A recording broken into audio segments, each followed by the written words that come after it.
My mother died on a Tuesday in March. By Thursday, my sister had already been to the bank. I didn't know that yet. I was still at my mother's house, going through her closet, folding sweaters into boxes when my phone buzzed. A joint savings account my mother had opened for the two of us years ago. The kind you set up and stop thinking about.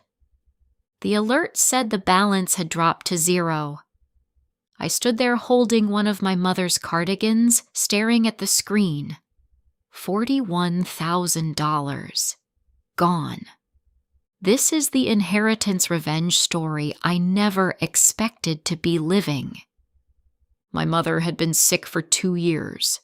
My sister Claire and I both knew what was coming. There was the house, a retirement account, some cash. Nothing extravagant. A modest estate from a woman who had worked her whole life and saved carefully. I had moved back home for 3 months to help with her care.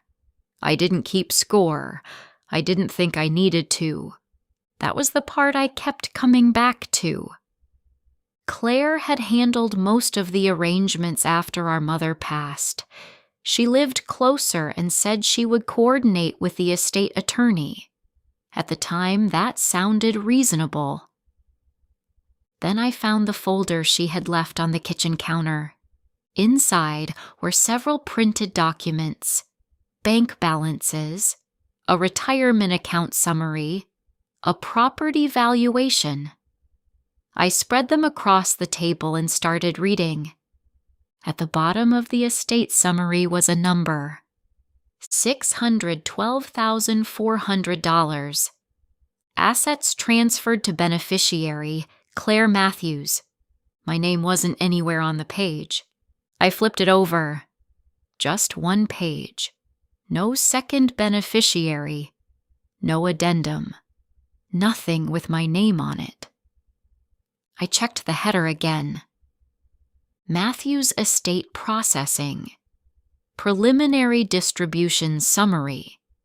Prepared for Claire Matthews. Only Claire.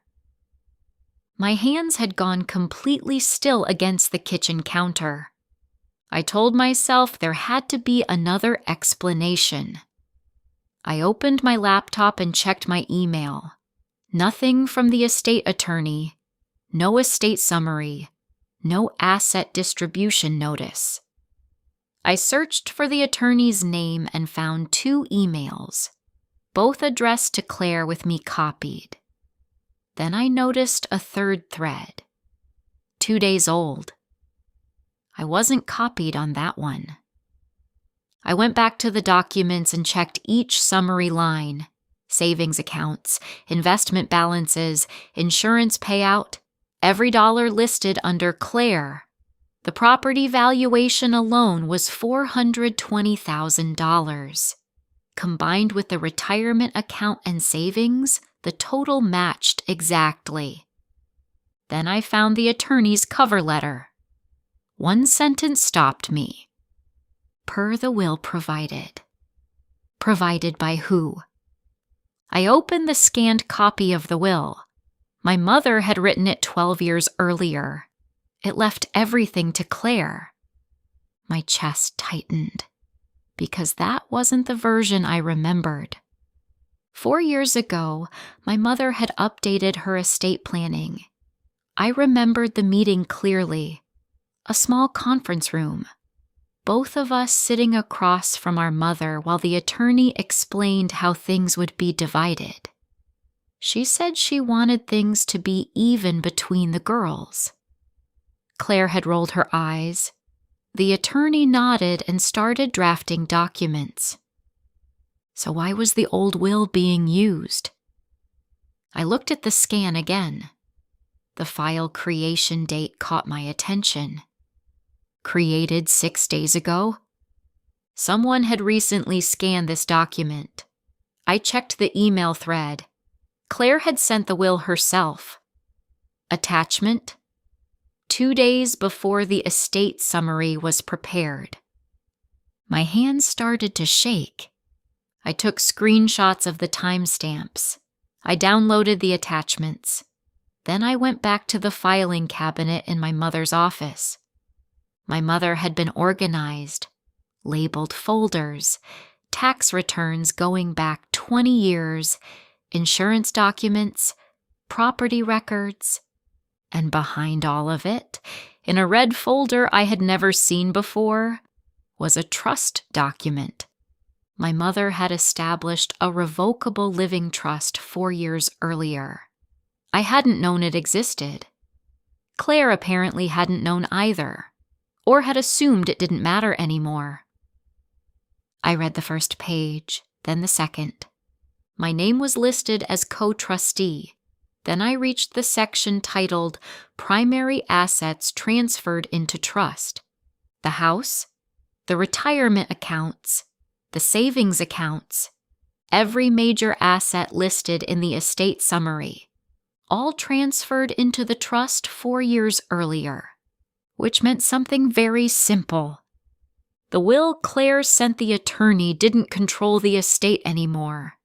The trust did. She forgot about the trust.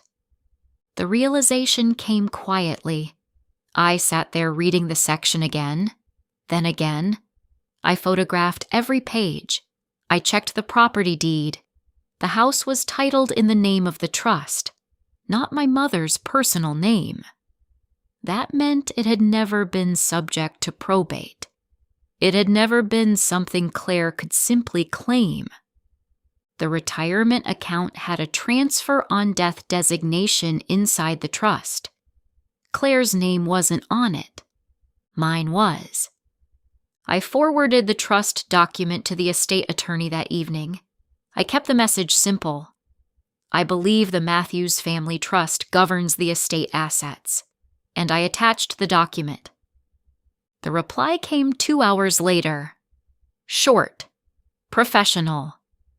Thank you for sending this.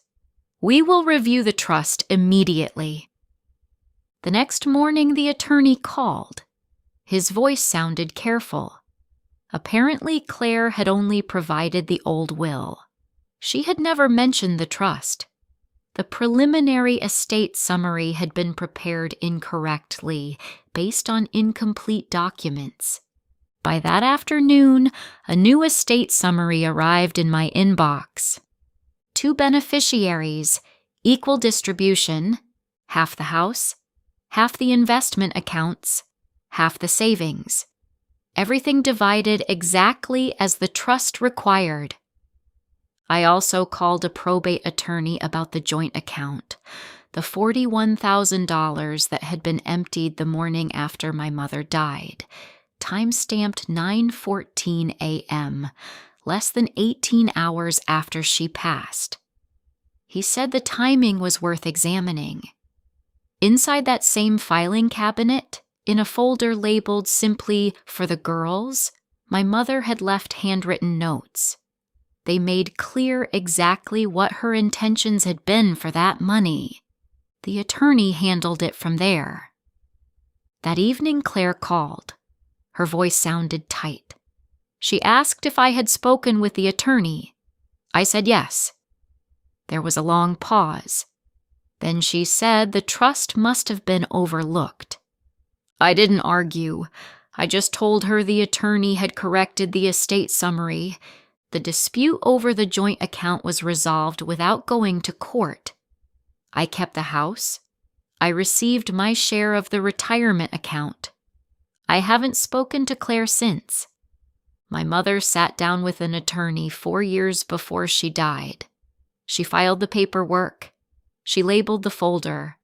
She put it in the back of the cabinet, behind the tax returns and the insurance documents, in a red folder she never mentioned to either of us. Page 14 of the trust listed the house specifically. Transferred fully into the trust the year it was created.